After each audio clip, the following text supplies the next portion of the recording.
आज हम देखेंगे सिलिका के बारे में। जो साइलिशा रेमेडी है वो विठुलकास में कैसी दी हुई है।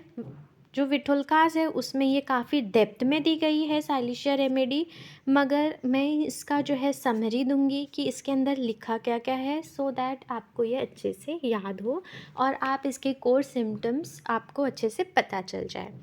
तो पहले हम देखेंगे कि मेंटल्स क्या है सिलिशिया के। तो जो सिलिका का व्यक्ति रहेगा वो यील्डिंग होगा, शांत होगा, विनम्र होगा और सबमिसिव होता है। तो पहले पैरा में ये जो पहला जो पेज है उसमें यही लिखा है कि ये बहुत ही जो है शांत, विनम्र और सबमिसिव नेचर का होगा। शर्मीला होता है पर डर के कारण नहीं, बल्कि एनर्जी की कमी के कारण अपनी बात ज़ोर से नहीं रखता। अपनी राय होती है सिलिशिया पेशेंट्स की, लेकिन उसे दूसरों पर थोपना नहीं चाहते। सिलिशिया जो पेशेंट होते हैं वो बहुत ही इंटेलिजेंट होते हैं, रिफाइंड होते हैं, सेंसिटिव होते हैं और समझदार होते हैं। ज़्यादा अग्रेसिव, क्रिटिकल या डिमांडिंग नहीं होते। मेंटल स्टेमिना कम होती है, जल्दी थक जाते हैं, खासकर मेंटल वर्क में। बच्चे बहुत सीरियस, डिसिप्लिन और ओवर कंट्रोल्ड होते हैं। करेक्शन की गहराई से लेते हैं और भूलते नहीं हैं। अगर जैसे कि कोई बच्चा बार बार गलती कर रहा है और अगर माँ ने उसे बताया कि ऐसे नहीं ऐसे करो, तो वो समझते हैं कि क्यों बोला जा रहा है उन्हें और वो दूसरी बार से एहतियात बरतते हैं। जो ये सिलिशिया के पेशेंट होते हैं वो बहुत जल्दी थकान उनमें महसूस होती है, तो इसीलिए जो है वो दूसरों के जो पछड़े हैं उसमें नहीं पड़ते। वो खुद के काम से काम रखते हैं। अननेसेसरी वो जो है डिबेट में बिल्कुल नहीं पड़ते, क्योंकि वो अपना एनर्जी कंजर्व करना जानते हैं। अब हम देखेंगे इसके फिज़िकल ट्रेट्स को, यानी कि शारीरिक लक्षण। तो सिलिशिया पेशेंट पतले, कमज़ोर और डेलिकेट कॉन्स्टिट्यूशन के होते हैं। ज़्यादा पसीना खासकर पैर, गर्दन के पीछे और बगल में आते हैं। पसीना बहुत बदबूदार और एसिडिक होता है। पैरों का पसीना जो है वो मोज़ों को ख़राब कर देता है। जैसे कि अगर कोई पर्सन नॉर्मल, यहाँ पे विठोलकास में ऐसा लिखा है कि अगर नॉर्मली 2 साल तक के अगर कोई एक सॉक्स पहनता है और जब वो ख़राब होता है, लेकिन साइलिशिया के मैटर में ऐसा नहीं है। साइलिशिया का पसीना इतना एक्रिड और बदबूदार होता है कि 2 मंथ में ही जो है सॉक्स बहुत ख़राब हो जाएंगे। पसीना दबाने से गंभीर रोग होती है, जैसे कि टीबी, किडनी डिजीज़, कैंसर जैसे रोग हो सकते हैं। ठंड ज़्यादा लगती है, लेकिन अक्यूट इलनेस में बंद गर्म कमरे से भी तकलीफ़ हो जाती है। ड्राफ्ट से एग्रीवेशन होता है, चाहे ड्राफ्ट महसूस हो या ना हो। ड्राफ्ट इन द सेंस हल्का सा जो हवा का झोंका है, अगर वो आए तो उनसे उनकी तबीयत ख़राब होती है, हालांकि उनको ड्राफ्ट जल्दी महसूस नहीं होती। फुल मून में एग्रीवेशन होता है। यहाँ पर भी विठोलकास ने उसको ऐसा एक्सप्लेन किया है कि जो भी रेमेडी में मिनरल्स की डेफिशिएंसी होती है और उनको कॉन्स्टिट्यूशन ही अगर बहुत वीक है, उनमें किसी चीज़ की भी अगर डेफिशिएंसी है, तो जो भी नेचर में प्रेजेंट है, जैसे कि अर्थ हुआ, अर्थ यानी सॉइल हुआ, एयर हुआ, वाटर हुआ या मून हो, तो उससे उनका जो इफ़ेक्ट है उन पर बहुत ज़्यादा दिखाई देता है। तो सिलिशिया भी एक ऐसी रेमेडी है। तो फुल मून में एग्रीवेशन होता है। अब बात करते हैं इसके स्किन, नेल्स और ग्लैंड्स की। तो इनमें हार्ट ट्यूमर्स होते हैं, फाइब्रोमा होता है, ब्रेस्ट सिस्ट, वॉट्स और स्वोलन ग्लैंड्स होते हैं। जो ग्रंथियाँ होती है वो सूजे रहते हैं। किलॉइड्स और फिशर्स बहुत कॉमन है सिलिशिया के पेशेंट्स में। नेल्स जो है वो ब्रिटल होंगे, मतलब आसानी से टूट जाएंगे। और वाइट स्पॉट्स अपने को देखने मिलती है साइलिशिया के पेशेंट में, जो बहुत ही कैरेक्टरिस्टिक है। सुपुरेशन और एप्सिस, यहाँ पे मैंने एक पिक्चर जो है वो दी है। यहाँ पर ये पेक्यूलियर आप देख सकते हैं कि यहाँ पे जैसे नेल्स दिखाया हुआ है, मोज़े आप देख सकते हैं, ठीक है।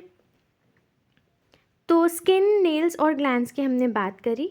तो जो नेल्स है ब्रिटल होते हैं और वाइट स्पॉट्स मिलते हैं, उस पर ये बहुत कैरेक्टरिस्टिक है सिलिशिया का। अब सुपरेशन और एप्सिस देखेंगे हम। सुपरेशन और एप्सिस में क्या होगा, सिलिशिया एक डीप एप्सिस ओपन करने के लिए बहुत फेमस है, लेकिन बिना पूरे केस का सिलिशिया देना रिस्की हो सकता है। बाद में और गहरी सुपरेशन हो सकती है। अब पेट और स्टूल की बात करें तो इसे हमेशा कब्ज़ रहता है, स्टूल हार्ड होता है, ठीक है। ज़्यादा ज़ोर लगाने पर भी जो है स्टूल बाहर आसानी से नहीं आता, फिर अंदर चला जाता है, दैट इज़ रिसीड बैक हो जाता है। इसे बैशफुल स्टूल कहते हैं। अब हम देखेंगे फूड डिज़ायर और अवर्जन। नमक, मीट और मिल्क से इसे नफ़रत है। फैट और मिल्क टॉलरेट नहीं होती। कभी कभी अंडा पसंद करता है। विटोल्कास में नाइट्रिक एसिड से इसे कंपेयर किया गया है। तो नाइट्रिक एसिड और इसको अलग कैसे किया, क्योंकि नाइट्रिक एसिड जो है वो डिज़ायर करता है फैट और सॉल्ट की, लेकिन साइलिशिया को बिल्कुल भी सॉल्ट पसंद नहीं है और इन्हें फैट तो पचता ही नहीं है। तो इस तरीके से जो है दोनों को अलग किया गया है। विशेष पहचान के लक्षण देखेंगे हम। इसमें पिंस और पॉइंटेड चीज़ों का बहुत डर रहता है, दैट इज पिनमेनिया भी रहता है। ज़ुबान पर बाल जैसा सेंसेशन फील होता है, ऐसा लगता है बाल है ज़बान पर। तो ऐसा जो है सेम सिम्टम जो है आपको काली बिच में भी दिखेगा। इमोशनल लेवल पर सीवियर पैथोलॉजी कम होती है इन्हें, पर फिक्स्ड आइडियाज़ और रिजिड सोच हो सकती है। कुछ कुछ पार्ट में वो बहुत रिजिड रहेंगे, मतलब कुछ कुछ सोच जो है उनकी बिल्कुल आप उनको बिल्कुल फ्लेक्सिबल नहीं रहते, वो बिल्कुल सुन के नहीं लेंगे, वो फिक्स्ड आइडियाज़ रहते हैं, ठीक है। सो इसको नाइट्रिक एसिड से मैंने भी कहा था कि अंतर किया गया है, दोनों पतले और चिली होंगे। ट्यूमर्स और फिशर्स दोनों में है, नाइट्रिक एसिड में भी है और अपने सिलिशिया में भी है। तो नाइट्रिक एसिड जैसे कि मैंने कहा कि फैट की डिज़ायर और नमक की जो है डिज़ायर रहेगी, फिर ज़्यादा एंशियस होंगे, डिमांडिंग होंगे। लेकिन साइलिशिया में जो मैंने कहा नमक से नफ़रत है ही, मगर पेशेंट जो है कंसिडरेट रहेंगे और यील्डिंग रहेंगे, मतलब वो इतने जल्दी आपसे मतलब एंशियस नहीं रहेंगे, ना डिमांड करेंगे। मतलब अगर आपके पास एक साइलिशा पेशेंट है, बहुत देर से अगर आ रहा है, ये विटोल्कास में अगेन लिखा गया है, और आप उसे ट्रीट कर रहे हैं, मगर आपको टाइम जो है बहुत ज़्यादा लग रहा है, तो भी जो है साइलिशा पेशेंट जो है आपकी बात समझ के लेगा, वो काफ़ी देर तक रुकेगा, वो आपसे कंप्लेन नहीं करेगा, ज़्यादा डिमांड नहीं करेगा। साइलिशा के पेशेंट्स बहुत अच्छे पेशेंट्स माने जाते हैं। तो अगर देखा जाए तो जो साइलिशिया का व्यक्ति होता है वो रिफाइंड होता है, सेंसिटिव होता है, थका हुआ होता है, पसीना ज़्यादा, कब्ज़ वाला, हार्ट ट्यूमर्स के साथ, नमक से नफ़रत और सबमिसिव नेचर का होता है। सो ये सबमिसिव नेचर का इसलिए नहीं होता क्योंकि इसे समझ नहीं आता, ये इंटेलिजेंट होता है, मगर जो है इसे अपनी एनर्जी वेस्ट नहीं करनी होती है इसलिए। और जो ये पेशेंट रहते हैं बहुत ही कंसिडरेट नेचर के रहते हैं, बहुत ही रिस्पॉन्सिबल पेशेंट्स रहते हैं। सो हमने ये सारे जो है विटोल्कास का एक समरी देखा। तो नेक्स्ट जो रेमेडी है वो हायर साइनस पे जो है मैं एक सार देने वाली हूँ। अगर आपने ये सार को समझ लिया 2 से 3 बार, अगर आपने इसे समझ लिया और अगर फिर आप जाकर विटोल्कास पढ़ेंगे, तो आपको जो है विटोल्कास की जो साइलिशिया है वो बहुत ज़्यादा अच्छे से समझ में आएगी। धन्यवाद।